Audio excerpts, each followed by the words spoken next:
বাঙালি কিন্তু মাছ ছাড়া চলে না। আর আজকে তা আমি তোমাদের জন্য নিয়ে এসেছি একটা মাছের রেসিপি। এটা হলো ভোলা মাছের রেসিপি। এটা আমার বর খেতে ভীষণ ভালোবাসে। যাই হোক, আমি প্রথমে কড়াইটা গরম করে তাতে তেল দিয়ে দিয়েছি, তাতে দিয়েছি কালো জিরে ফোড়ন। আর ভোলা মাছের সাথে কালো জিরে ফোড়নটাই কিন্তু ভালো যায়।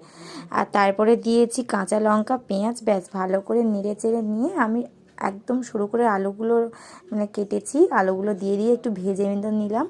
আর আমি খুব অল্প তেল মশলা রান্না করি, আমার বাড়ির আমার হাজব্যান্ডের একটু অসুবিধা আছে তার জন্য। যাই হোক, তো আমি ভালো করে নেড়ে চেড়ে নিলাম। তারপরে এতে দিয়েছিলাম অল্প আদা আর রসুন বাটা।